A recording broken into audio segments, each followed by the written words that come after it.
crafty friends, welcome back to my podcast, Hot Mess Knits. I'm your host, Shayna. Episode 11 today. So the last time I podcasted was about a month ago. I think we were just 2 days shy of summer vacation officially starting. And I believe I mentioned we were going to Wisconsin, because that's where I'm originally from. Born and raised Cheesehead. And so shortly after the last podcast, we were packing up, headed to Wisconsin for about 10 days, I think it was. We got to see family and friends. It was great. What did we do while we were out there? We ended up going further up north in Wisconsin to my parents' cabin. We spent time on the lake. It was awesome. We haven't been up there, I think, the past 2 times we visited Wisconsin. So it was really nice to be able to go up there with the kids and my family and my sister, a couple of my sisters, and it was awesome. And then if any of you guys have been to Wisconsin, not far from where we were was Minocqua. So we went to Minocqua, Wisconsin, got to go to Paul Bunyan's. So if any of you are in Wisconsin, try to make it to either Wisconsin Dells or Minocqua and go to Paul Bunyan's. It's the only two in the whole United States. It is a really cool place. You just gotta go if you're there. So we did that, walked around town, and we went to a place in Spring Green, pretty sure it's Spring Green, Wisconsin, and went to House on the Rock. It is such a cool place. What I'll do is probably at the end of the podcast, I'll probably go ahead and add some pictures and videos and things of that from our trip. If any of you are interested, I'll just tack it on at the end. So when we're all done, if none of you are interested, then don't worry about watching it. So we were there for, like I said, 10 days all together. Lots of time with family. We'll put some of our silly ones in there, silly photos that we usually do when we're all together. And then we came home. Our older 2 kids are actually still in Wisconsin with my parents. They are staying there for a couple more weeks, and then my parents are going to drive here to New York and bring them home and visit. So this is really awesome that we get to see them like twice in a year in such a short time frame. So that's really exciting. I know they are having lots of fun there, being able to spend time with their cousins and friends. So it's an awesome opportunity for them. So it's just me, my husband, and our youngest, Zane. He's 6. I don't know if he's quite ready to be away from mom and dad for that long, for a couple of weeks. So he came home with us. But he's missing his siblings for sure. And that's kind of what we've been doing. Today, my mother-in-law actually came up and picked myself and our youngest, Zane, up and went shopping for flowers because he wanted his own little garden, and this was kind of like his birthday gift from her, because he always loves walking around the garden at their house, because she is just an immaculate gardener. I don't have a green thumb. I try, but it is not that good. So now he's got his own little garden. So it actually says Zane's Garden, which is super cute. And he picked them out. He picked out the flowers and all the plants in here. So he loves it. He's inside at the moment, preoccupied. So I figured I would try to zip in a little video. And then we celebrated actually both Zane and Michaela's birthdays, because they both have July birthdays, so we celebrated them in Wisconsin as well. And coming up is my husband's birthday, because we have 3 July birthdays.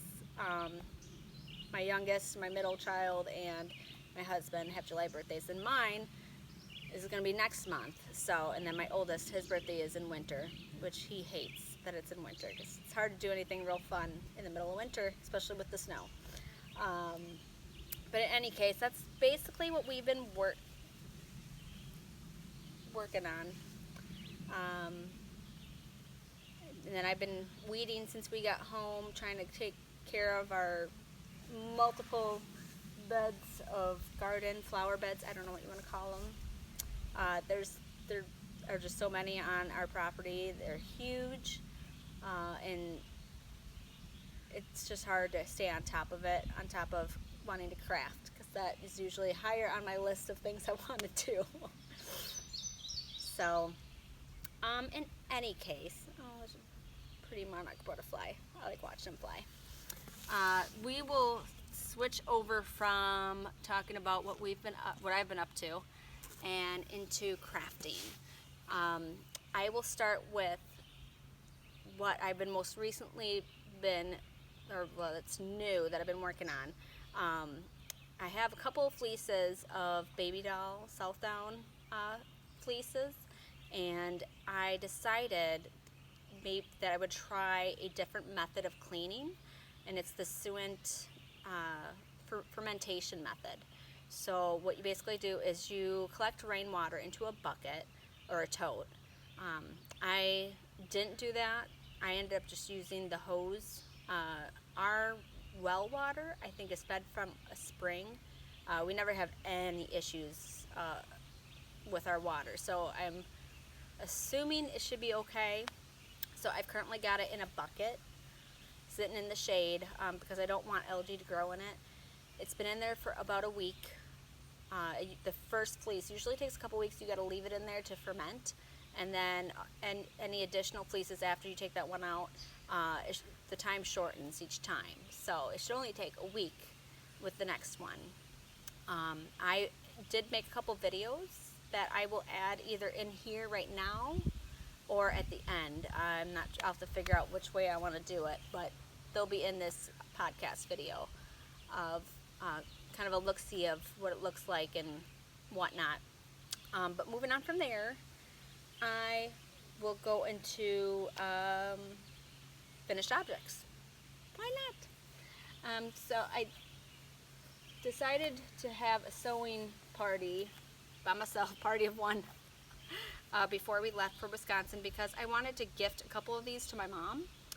And so I will show a couple of, just different sizes that I made, but of these two prints.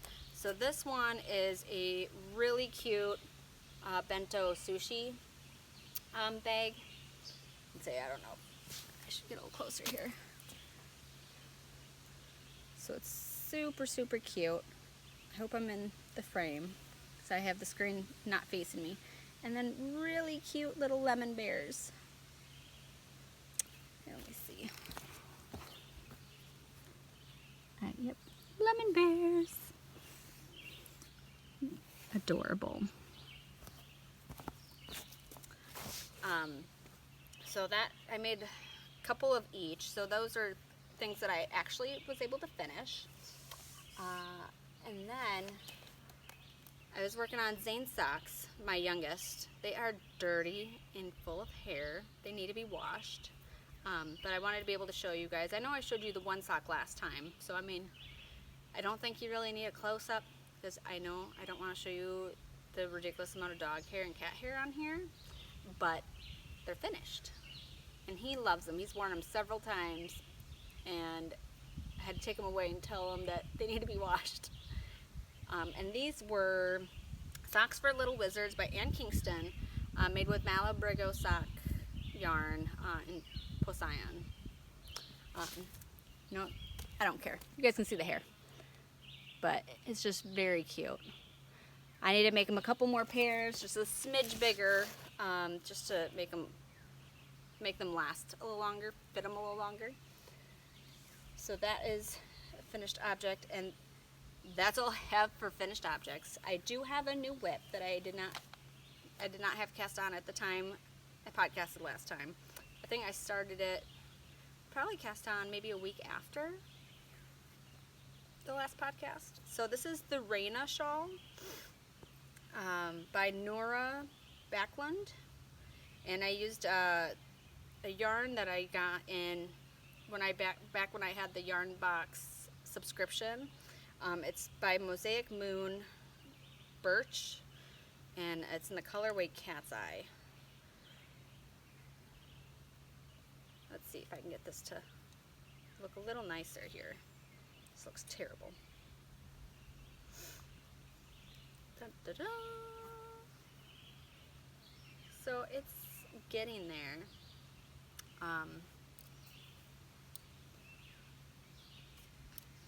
Here we go.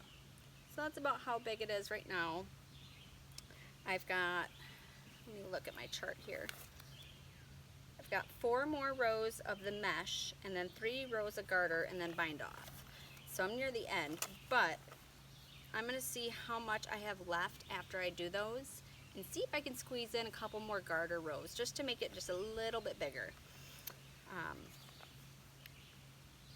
Here, I'll get a close shot of it for you guys here. But it's a beautiful pattern. I can tell that I'll wear this a lot.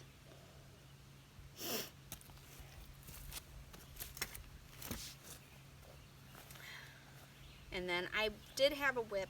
I did cast on for the Brecken sweater. That was by, is it Katie Oates? Kate Oates. And it was nothing wrong with the pattern itself. Just I must have been too distracted when I was knitting it. I had gotten to the colorwork section, and somehow on the front panel that I was working on, I messed it up. And there was no easy way to tink back, because at the same time as you're doing the color work, you're also increasing. So I ended up just pulling it off the needles and put it on timeout until I was ready to like focus on it a little better. So I won't bother even showing you it because it's sitting somewhere in my house. Another whip I've been working on is Shetland. I've been spinning. This is one bobbin that I have done. I have the second bobbin on my wheel right now, which is it's about 3/4 of the way, I think, from being the same as this. I have to process a little more of the Shetland wool into row legs for me to spin, because I've spun all the ones that I've already prepped. I mean, I guess technically I should have prepped all the wool into row legs and then spin it, but I was impatient and went ahead and started spinning. So I'll show you guys up close to that.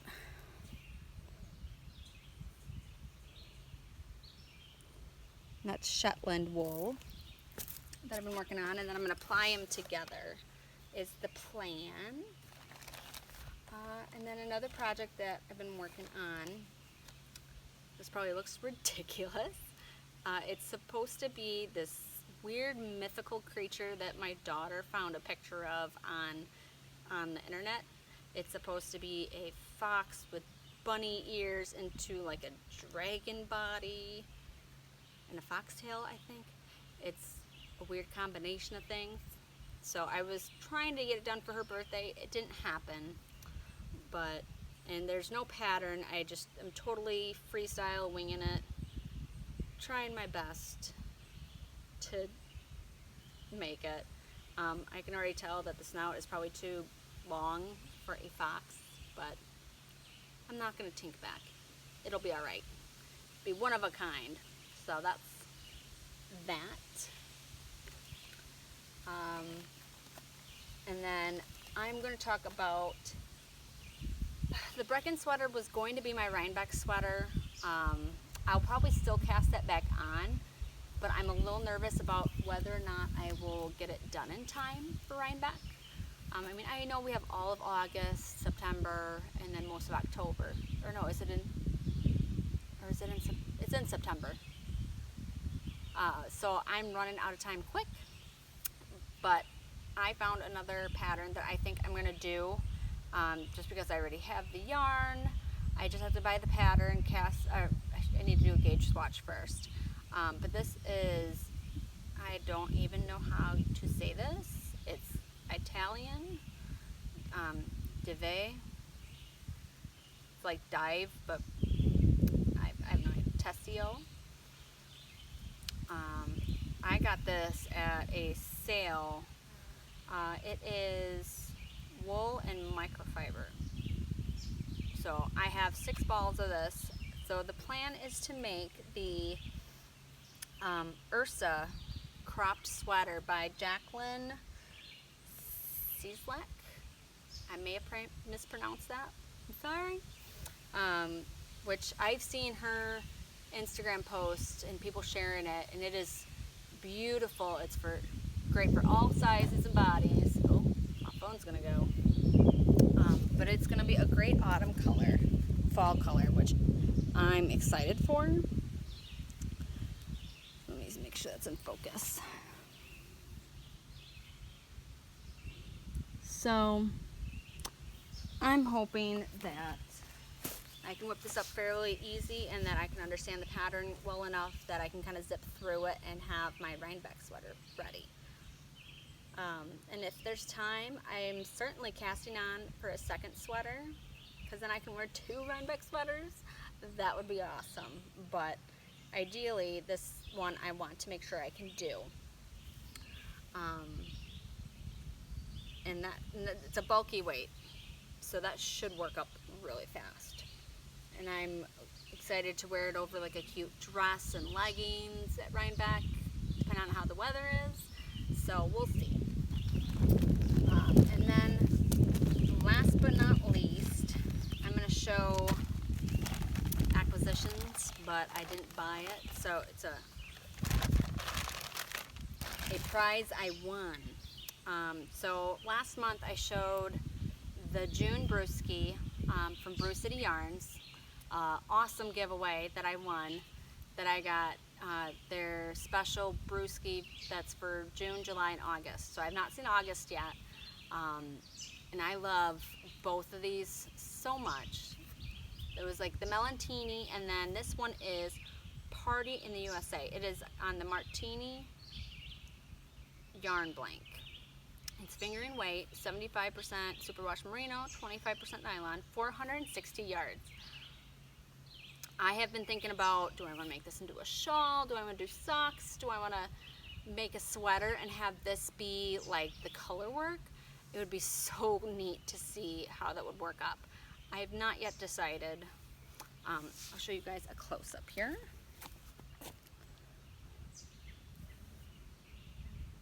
And I have not yet opened it to see what lovely colors we'll have.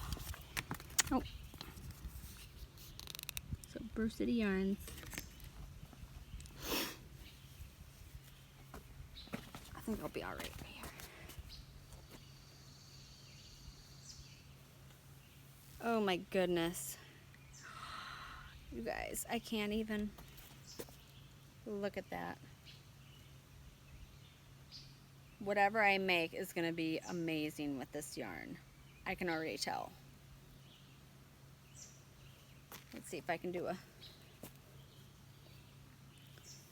So we have the purple, and that goes into the blue.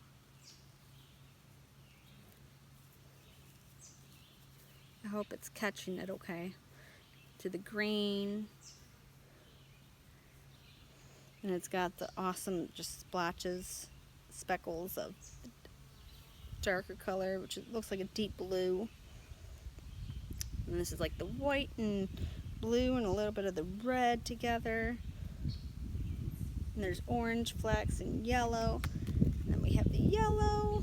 And some of it's like even neon colored. It's just so beautiful. Orange and into the red. I cannot wait, you guys, for real. Oh, let's see if I can get this rolled up nice. So it's probably not a very long episode, but I did want to be able to catch up with you guys and kind of tell you what I've been up to and what I've been working on and kind of things that I'm looking forward to. All that good stuff. So just exciting, and I know next month is going to be, or well, in a couple weeks it's going to be busy. I mean, my husband's birthday is, we're having his birthday party this weekend, and then we've got my birthday coming up in 2 weeks after that, and then my family's going to be here for a week. So time flies, and then it's back to school shopping, and then it's the first day of school, and then I will be back into subbing again. So once they need me, I'll be there. So there's just, it's always a busy time of the year, it feels like. until things settle into a routine and, you know, things slow down a little bit in that sense. But then it'll be Rhinebeck time. And then it's Christmas time. I swear the days just flow by so fast.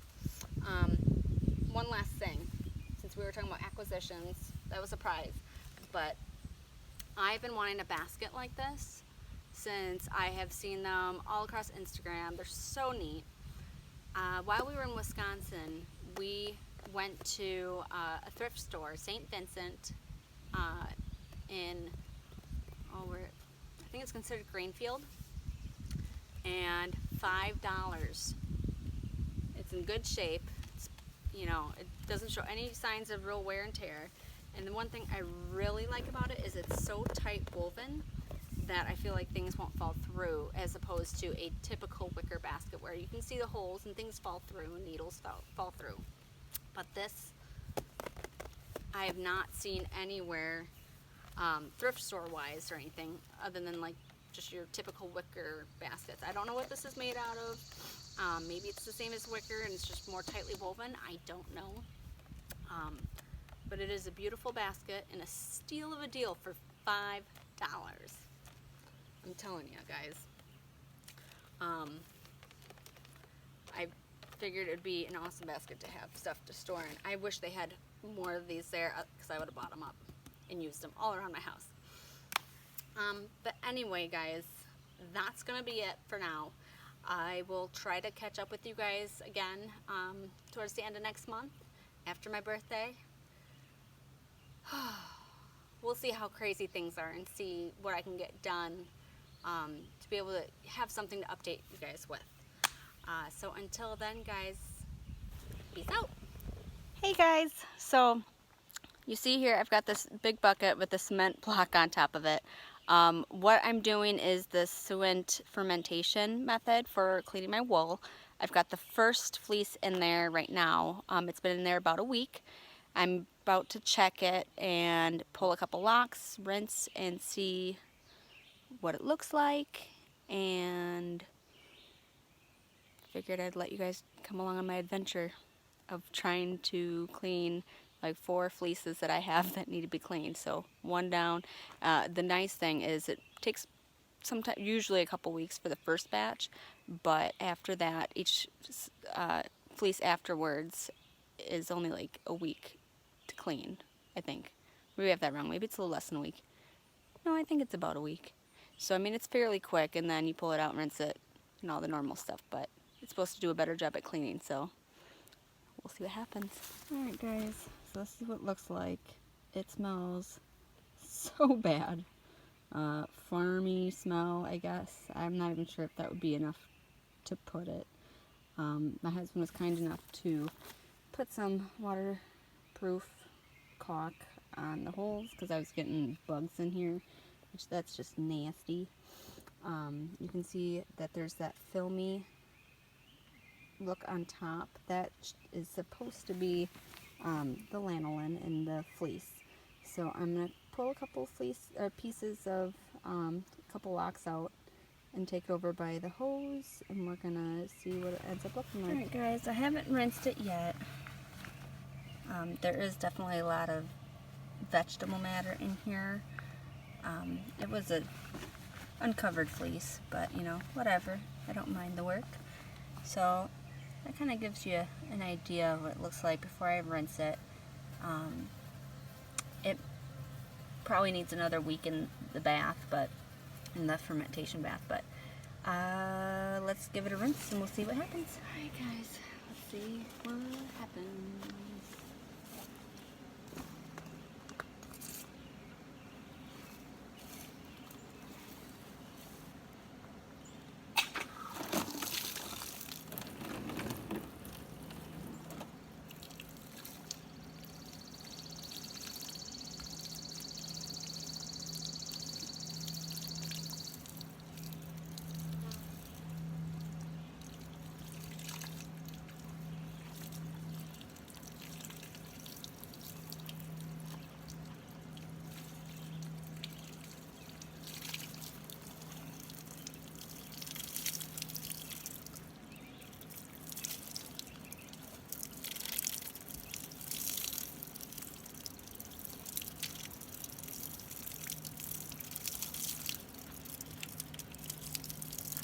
Definitely don't want to felt it.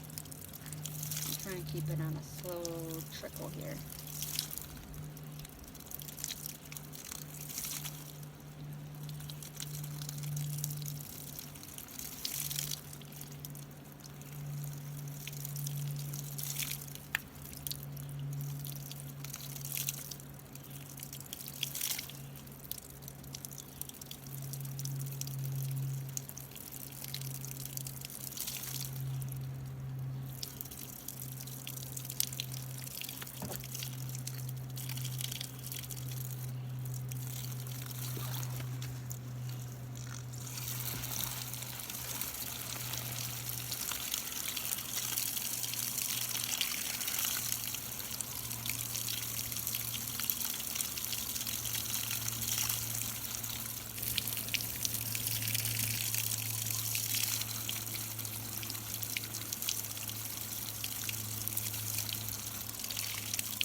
I mean, the tips are yellow, and that happens.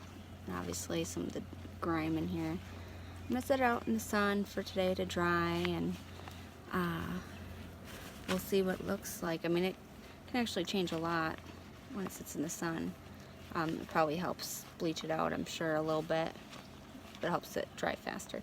So, we'll see what happens, guys.